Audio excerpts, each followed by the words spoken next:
Então vamos lá. Prepare-se para uma viagem por uns cantos bem sombrios e, olha, muito intrigantes da web. A gente vai explorar alguns dos casos mais fascinantes que continuam sem solução, sabe? Aqueles que tiram o nosso sono. Tudo pronto para começar? Quem nunca, né? A gente começa pesquisando uma coisinha simples e quando vê, já se passaram horas e a gente está completamente imerso numa teia de teorias e mistérios.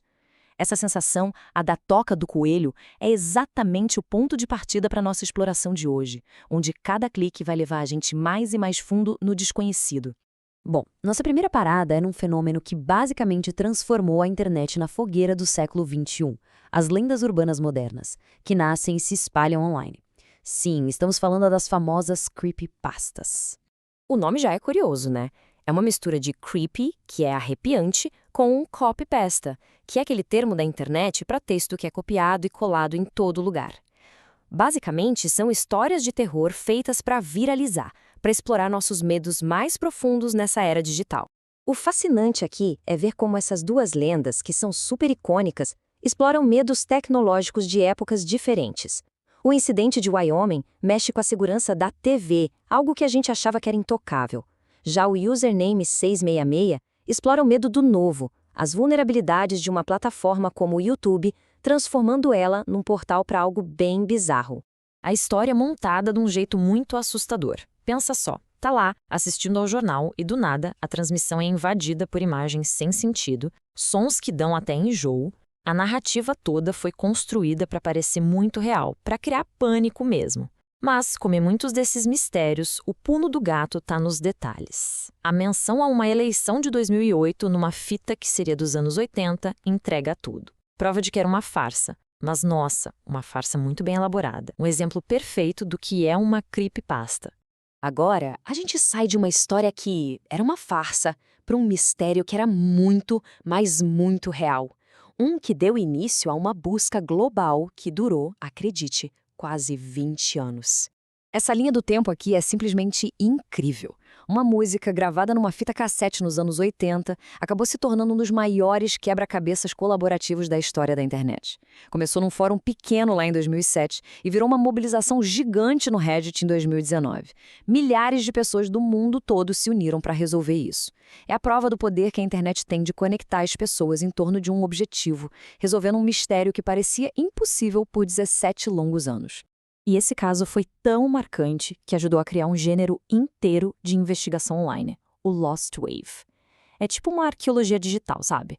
Onde detetives da internet vasculham arquivos, usam a inteligência coletiva para resgatar pedaços da cultura pop que, se não fosse por eles, teriam sumido para sempre. E agora, a gente sai de um quebra-cabeça que foi resolvido pela multidão para um que foi feito só para as mentes mais geniais do planeta. Essa frase resume perfeitamente o que foi o Cicada 3301. Não era um joguinho qualquer, não. Era um desafio super enigmático, que surgiu do nada e exigia um nível de conhecimento que, olha, pouquíssima gente tinha. E a grande pergunta era, quem estava por trás disso?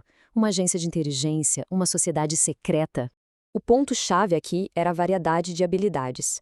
Não adiantava ser só um gênio da computação.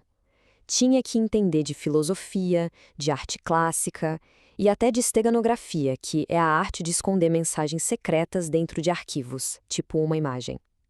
E o mais doido, tinha que sair de casa para achar pistas no mundo real.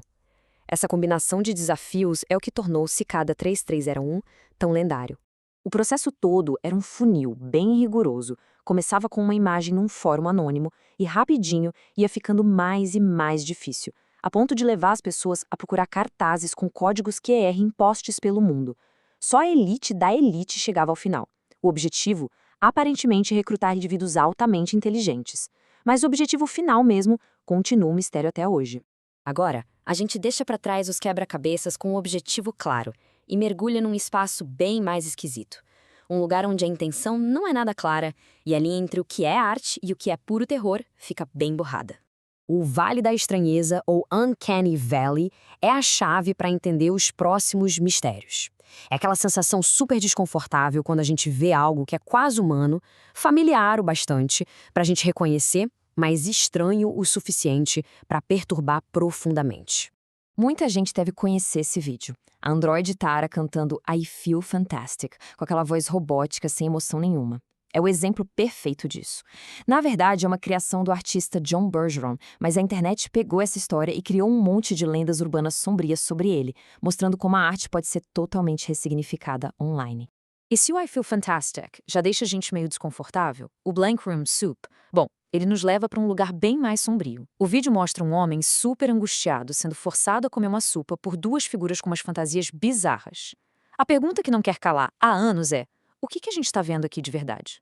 As teorias aqui são uma mais arrepiante que a outra. Tem a que diz que foi um projeto de arte, só que o artista que fez os trajes, o Raymond Percy, nega.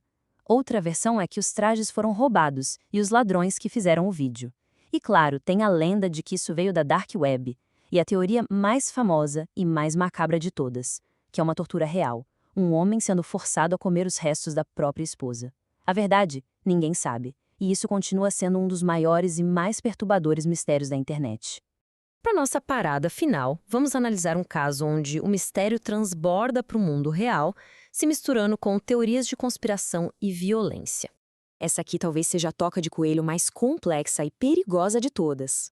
O que começou com um site de imagens com um nome esquisito virá uma teoria da conspiração gigante envolvendo assassinos de aluguel que estariam operando nas sombras da internet.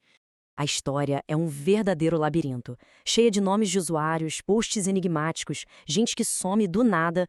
Personagens como esse Milo deixaram um rastro de migalhas digitais que levaram a anúncios de emprego bem suspeitos e até a conexões com uma fábrica de munição. Cada nova descoberta só deixava um mistério mais fundo, sem nunca dar uma resposta clara. E esse é o detalhe que transforma uma história que já era estranha em algo totalmente sinistro. A interpretação de Quiet Pills, ou pílulas silenciosas, como uma gíria para balas, é o que sustenta toda a teoria dos assassinos de aluguel. A ideia é que o site e todos os posts eram, na verdade, uma comunicação em código para uma rede criminosa. Pois é, de lendas urbanas a quebra-cabeças globais e possíveis conspirações criminosas, a gente viu como a internet é capaz de criar, resolver e, às vezes, eternizar mistérios. Talvez esse fascínio todo venha da nossa necessidade de achar sentido no caos, de nos juntarmos como uma comunidade para decifrar um enigma. No fim das contas, a pergunta que fica é a mais importante de todas. Nessa era da informação, onde as linhas entre o que é fato e o que é ficção são tão finas, como é que a gente faz para saber o que é real?